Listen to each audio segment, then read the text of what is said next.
Hi everyone, my name's Doug Tracy from DT Innovation Limited, and I wanted to take you through a presentation which I delivered recently, which helps people to understand the power of search and how important it is for your business to understand how it works. So let's get started.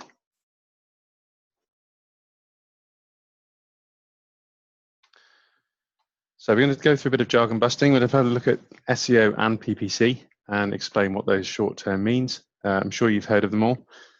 And we're going to go through some elements of SEO and digital marketing, what they are, why you need to understand them, and where to find them. Look at SEO versus pay-per-click in terms of cost and benefits, and also look at what Google looks for in your website so that you can understand it better for yourselves. I run a program which is called Your Website Through a Robot's Eyes, and essentially it's taking you through all the elements of your website which you need to understand before you start looking at SEO. And then we'll look at the cost between SEO and pay-per-click. And then we'll go through a demo. We'll skip that for this. So search engines, obviously the biggest one is Google by far. Bing is still not worth ignoring because there is still a lot of pay-per-click and search engine optimization you can do on those platforms. And when you buy a new laptop from a Windows laptop, it has Bing search built into the Edge browser out the box. So it's always worth focusing on that as well. SEO, search engine optimization, essentially optimizing your website so that search engines see it more effectively and they can serve up your website into the search results in the most meaningful way for whatever the person has searched for. On-page SEO is what it says on the tin. It's everything that's within the website itself. So you're looking at the text, pictures, tagging of pictures, and the way you label certain things and name certain files. So on-page SEO is everything that's within the website itself.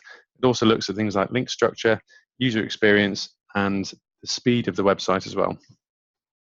Off-page SEO is looking more at things like backlinks, which is looking at sites which are pointing to your website. And there's lots of sites that you can use which are really easy to build backlinks, like directories and things like Yale.com have a great service for managing lots of different backlinks across lots of different channels.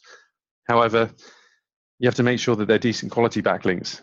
One really high quality backlink is worth 1,000 weak ones because it'll help to boost your trust within the Google rank. So I'm going to focus mostly on Google as well, by the way. So don't worry about it. It's going to apply also to Bing. They have a very similar search algorithm. So that's how this is going to work. And again, doing keyword research, understanding what your customers are going to look for to actually find your website. So if you have specific services or products that you offer, you want to target the wording of those and the name of those products and services to the customers that you're trying to target. So understanding how you word each page, and I'd recommend different pages for different products and services, as opposed to the old long one-page websites which took hours to scroll through. Google understands now that those are very difficult to navigate, and it's very difficult for Google to differentiate between each different product and service that's all on one page. So I'd really recommend looking a bit of keyword research around the separate products and services that you offer. Mobile friendliness or mobile responsiveness is around the ability to see it on a mobile phone and a tablet and how it responds to that. So an old HTML website you'd probably see previously, when you load it on your phone, it looks absolutely tiny. You can't read the text because the whole page is basically shrunk to the phone. Mobile responsiveness means that it's going to be bigger text. The images are better optimized for a phone, and you'll see everything compacts and squeezes in, but it fits in a much better way and much more easy to read. So Google understands that now as well, and that's one of the big pushes that Google has had on mobile responsiveness. Google also can see your bounce rate and session duration. If you connect Google Analytics, which I strongly recommend you do, it's a free tool for monitoring the website traffic that comes to the site. Bounce rate essentially means the number of people that come to the website and then leave within the first 30 seconds. And usually it depends on your type of website, but if you have a website or a type of product that people might just pick the phone up straight away, you might see a high bounce rate, which isn't too big a problem. But again, a bounce rate, it wouldn't class as a bounce if someone clicks onto another page, for example. And also it looks at the session duration for how long that person is spending on your website itself. So Google factors that all in as well, because if you do have a high bounce rate, it may mean that the search results that it's delivering to your customers are not relevant to what they are looking for. So it's always worth bearing in mind that a high bounce rate can potentially push you down from a search engine perspective, because Google may not understand. SERPs, search engine results pages, essentially. So it's where your listing sits within a search result, which is, it varies from location to location. I always recommend opening an incognito Google Chrome tab, which allows you to block the location of your location to the Google search bots, so that you can actually see a result which isn't skewed by, because if you go to lots of websites lots of times, it'll always push them higher in the search results for you because it's a personalized search. So I always look at the search engine results from a totally blank perspective for Google. And Google Analytics and Webmaster Tools, I would say, are probably some of the most important parts to understand, especially around SEO, because it helps you to measure your return on investment. So looking at the amount of traffic that's coming to the site, what the traffic's doing on your site, how they're coming to your site, where they're coming from, and which pages they're getting to faster, is really important to track all that information. And you can see all that within Google Analytics, and it's totally free. Webmaster Tools is also linked to Analytics. It also requires a connection to the website to prove that you are the owner of the site. But you can verify that through your Google Analytics tracking code if you have access to it. It allows you to manage the website from Google Search Spider's perspective. So it'll highlight any errors that you've got on the site which you need to repair or fix, and will also show you any problems that might be within the website itself. And again, Webmaster Tools is also called Search Console. You can submit your sitemap in there, and it just allows you to make sure that Google isn't unhappy about anything that you're doing within your website. So digital marketing, we've got obviously Google search and Bing search. We've got Facebook, Twitter, Instagram, Google+, YouTube, and LinkedIn. Google+ is kind of fallen by the wayside. You may have heard of it back in the day, but essentially it's a 24-hour, 24/7 ability to see anyone and get your business noticed by anyone and everyone. The search engines, search engine optimization, pay-per-click, which is paid search within search engines, and social media marketing. Pay-per-click is essentially getting to the top of Google or in front of your customers in social media by paying per click that they click on that page.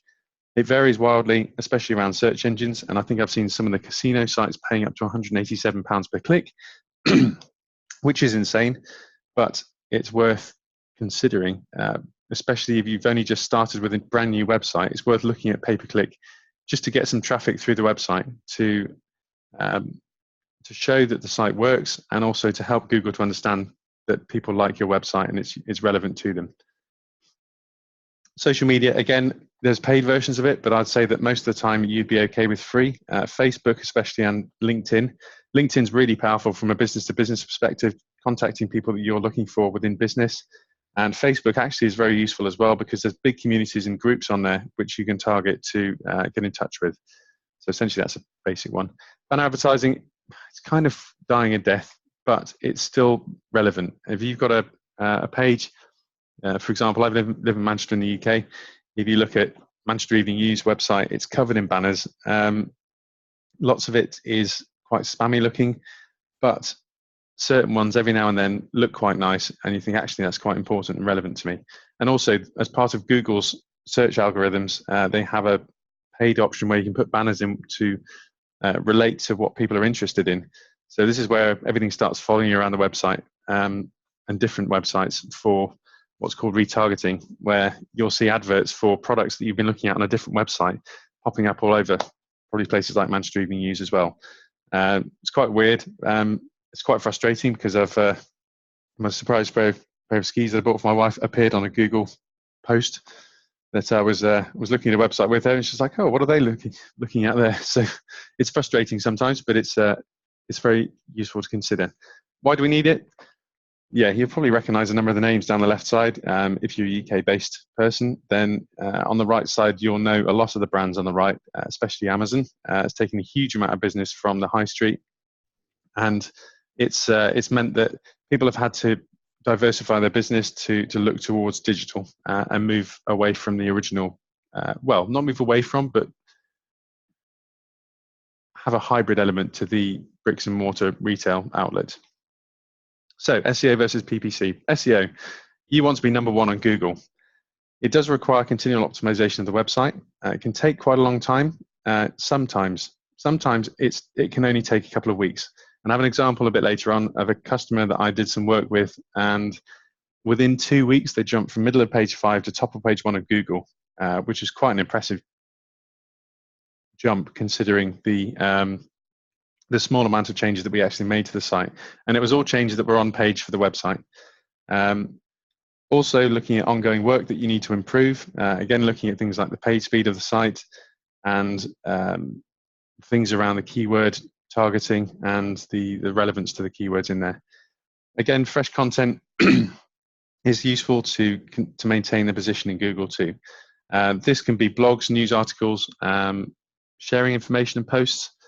But I'd also recommend, if you've got any new services you bring on, push them out on the website, and also then post about them with news articles, push them out to social media, just to tell Google that you're doing something on the site and it's not just dormant. Pay-per-click is fast and effective website traffic. It can cost a lot if you have a lot of competition on your keywords. For example, I have a client who do gene therapy kits, and I don't think they need any SEO because they're pretty much at the top of Google for most of their keywords. So again, if you're in a niche market, perfect. It's very easy for you to get to the top of Google. However, if you're in a competitive industry like life insurance, it's going to cost a lot of money to get to the top of Google on there. And if you're, for life insurance, it's probably looking at about 40 or 50 pounds sometimes per click, depending on the search term that you're looking at. It's not as effective as for natural listings, and what you'll find is you usually get a bit of a higher bounce rate because some people just click through. They might just pick the phone up when they've clicked through, or it might be existing customers that sometimes click through, which is really frustrating because you've already got that customer who knows where you are. They've just searched Google for your business and your ads popped up at top. So they click through that and you get charged for that, which is frustrating. So it can be less effective than natural listings, but as I said before, it's actually very useful. If you're wanting to show Google that your website is relevant to certain people, then it's really good, and it also will show that you have a lower bounce rate. You've got lots of people that are doing lots of things on your website as well. So it's a great way to start getting traffic through, and also it can help you bring leads through to the business quite quickly as well. So what's Google looking for? What's your page about? It's very simple. You wouldn't believe the number of customers I've been to see who don't really understand how to explain what their page is about for their customer. And essentially what you want to be explaining is exactly what the search term that person is going to search for. So if you do rubber ducks, for example, that's probably a bad example, but it's looking for rubber ducks in Google. You want to be at the top of Google for that. But you want to have information about rubber ducks in your web page. Or if you do industrial roller shutters, like one of my clients, then you do a search for industrial roller shutters, and you've got to have that within the page. You can't call it sort of Dave's shutters that roll up and down because that's not going to be something that people search for. There are tools, which I'll show in a minute, which allow you to see the search volumes for averages for things like the UK and anywhere in the world. It takes the data from Google Ads Keyword Planner, which is also a really useful tool, but it gives you a great idea of which keywords are going to have the highest volume of searches. And I've had people who've paid lots of money for long tail keywords. They're paying £70 per keyword, which would be, I think one of them was CCTV installation in Rochdale, which is quite a niche keyword, but I think it was actually longer tail than that. But it basically, when I did the search in it, it had no search volume and it had nothing through from that on Google Analytics. So it depends what you're trying to target. One of the important things at the moment now is also site load speed. So how fast does your website load? This can relate to how well the page is optimized from the compression perspective, from how big the images are, but also very importantly, how fast your server is for your hosting. If you're on a shared hosting platform and you may be paying £7 or £8 a month, you do get what you pay for. you're on a shared hosting platform with potentially 15, 20,000 other websites. If one of those websites get busy or gets hacked, then your website and all the other sites on that server will slow down. It can be generally a bit slower than everything else. However, it's a cheap way of doing it. And also, it's also a bit more effective if you only have a small budget and you don't want to manage a server, then it's the best way to do it. But if your site starts getting bigger, you start doing e-commerce or anything that's bigger than that, it's worth looking at a faster platform, which I can talk through as well and explain which platforms work well, the different infrastructure we have, and help you to find a solution and potentially build a solution for you that you can then manage, which is fully backed up as well. Mobile responsiveness, mobile friendliness, does it look right on all the devices? Again, it's making sure that the website loads the right way. In mobile, it checks the text size for when you're on a mobile device, and it does lots of tests on there to see how the website looks for you. Backlinks. Are the links coming to the website trustworthy? And this is where there's a very important side, which is the trust score. And essentially, when Google looks at your website, it looks at the links pointing to your site, and it says, okay, there's links coming in from this website. Is this website relevant to what your website is about? If it is, great. How valuable is the website itself? For example, if you manage to get a news story with a link to your website from a news story on people like The Guardian, it's unlikely to happen because they're probably not going to link to it. Your website will go straight to the top of Google because it's shown as being promoted by a very well-trusted website that's pointing to it. You'll find there's originally back in the day, there were places you could submit your website to loads and loads of backlinks, and those were terrible. And Google did a big clampdown on spammy backlinks, and it's worth going through the Search Console because it also will highlight any bad backlinks there, and you can actually disavow old backlinks which aren't great. I've got lots of clients who had hundreds of different website links from Russia and China and all sorts of dodgy spammy places. So it's worth trying to remove yourselves from those to make sure that you aren't blacklisted as a result. New sites will take longer because obviously they have no backlinks pointing to them. So you have to do that manual work to start with. After a while, once you've got a site that's been in place for a long time, it can, lots of different directories will automatically add you to their service. So that's quite a straightforward thing to have. So it's worth considering. The backlinks are important to start with. Keyword relevance, obviously it's very similar to the first section, which is what is the page about. If your page has a certain keyword that you're trying to target for a search, if you don't have that on your page anywhere, it's unlikely that it's going to rank for it. So it's certainly worth understanding where your search keyword or what you're trying to target with it, to make sure that the whole page itself relates to a specific search term or kind of around a certain search term. Regional targeting also is a very straightforward process, and it's quite it's an easy thing. So if you have a website about industrial doors, you want to target a certain region that your office is based around, so industrial stores Manchester, then regional targeting is really useful. You can put that into the search terms, and you can tell Google about what this page is about. You can have that within that section. You can also have certain code within the page called schema markup, which highlights local business. How effective that is, I'm yet to see. I've still got a few clients who I've put schema markup into their website, and it's not really done a lot of work for their regional targeting. But the easiest way of doing that is essentially just to have links to that and have a page specifically around a region relating to the search term that you're after. So regional targeting is very straightforward and very easy to use. Security. Again, now you'll see in Google Chrome and I think in Edge as well, they're starting to highlight websites which don't have the HTTPS and the padlock in the top left corner of the search bar. That's quite important now, and it means that the website is encrypted with an SSL certificate.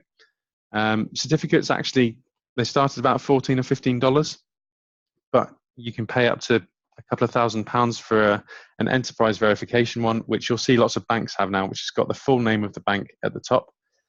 But then there is also a open source version called Let's Encrypt, which does a completely free SSL certificate, which I use for my websites, and that auto renews every 2 months. So it adds a completely new certificate every 2 months, keeps the website encrypted, gives you the padlock in the corner, and it's totally free. It's included in what I do as when I'm building hosting solutions. So that's also quite an important factor now for security for SEO. So I was going to take you through the robot's eyes, but I'll take you through that individually. If you want to get in touch with me, my details will be at the end of the presentation. And yeah, I'll take you through this to understand that. So costs, SEO, seen as a dark art. Some people pay between £70, as I said, for that one keyword search. And people are probably paying millions of pounds per month for being at the top of Google for really specific keywords. I mean, I remember seeing, when you do a search in Google for hard drive, some really big players in the technology space vying for position in that sort of place. But there's all sorts of places that pay a fortune to be at the top of Google. So, I've seen people paying £5,000 a month, not even at the top of Google for their town they're in, which isn't even a city. So it can be a big variation in how much you pay, but it's about understanding how you track your return on investment from that. It relates to how big your site is, how many different keywords you're trying to target, how many pages you're trying to rank for, and how much competition is already on Google. SEO, yeah, it's worth understanding a lot about this and also understanding how you track that. And again, I'll run through that in a different presentation to help you to understand that as well. Pay per click, you can pay from 10p a click for certain things up to £140. I think I found one that was over 180 once in Google Ads, which is not AdWords anymore. You can get creative with longer tail keywords, because actually you don't pay for it until they actually click on it. So if someone searches something really obscure, you can have that within your keyword list. You'll only pay 10p a click for it because no one else is paying for that, and you'll possibly be at the top of Google for it.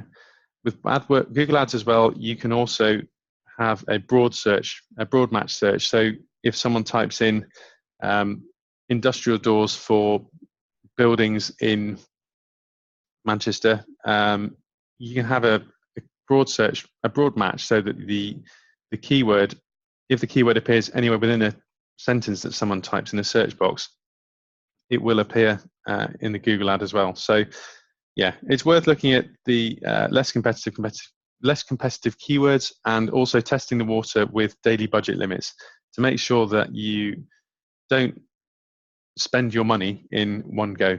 I remember seeing a client who had a budget of about £850 a month. They're actually searching on one keyword, and it was a really bizarre, very broad keyword, which only related to pretty much half of what they did as a company. They'd spend that budget within half a day. So it's very easy to spend a huge amount of budget. So as long as you set budgets before you start, then you should be in a safe place to understand how it starts working. I was going to do a demo, but I'm just going to run through the on-page SEO.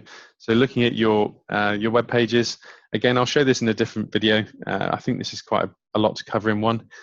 Looking at meta tags, which are still quite important. So the title, meta description isn't as important from an SEO perspective, but it is important from a click-through perspective from the search, because it entices people in from Google search results to come to your page, because they may read a small snippet about your website, and that draws them through. Alternative text tags are critical for images to make sure that they are relevant to the keyword that's on the page as well. Looking at the keyword relevance, the off-page basic checks. So one of the quick and easy ways to see how many backlinks your website has is to take the website, for example, mine's dtinnovation.co.uk, put that into quotes in a Google search, and it should list every page that's listed on. It's not a great one, because essentially it will list all your pages for your website, but also it should highlight some of the backlinks that are pointing to it as well. You can also do this for competitors, potentially see which websites they're listed on, and usually it would bring up the most valuable search keyword backlinks they have in that search result. So that's pretty much it. So I'd like to thank you for joining the call today, and If you'd like to have a look through some of my websites, so DT Innovation, I do WordPress, SEO, PPC, social media. I do digital training in LinkedIn, WordPress, and digital marketing. I provide hosting solutions, website optimization, customer relationship management platforms, digital transformation. I also do provide IT equipment and displays. So loads of different parts to DT Innovation. DTI Print's more of a straightforward box. It's all about print, but anything from 30 meter by 30 meter scaffolding banners down to your usual pop-up stands, printing on t-shirts and clothing. So you name it, pretty much we can print it. So that's at dtiprint.co.uk. Happy Hour Networking is my networking platform for business networking with drinks. Starting off around Manchester, I'm looking to expand around the UK and all over the world. It's a great platform, and we have a mix of paid and free events, which include nibbles, and we're offering now the chance to eat with your ideal clients to introduce people, and we have sponsorship options available as well. So if you want to get in touch, give me a call, 0161 408 0808. Have a look at Doug at dtinnovation.co.uk or check out our websites. Thanks for your time. Speak to you soon.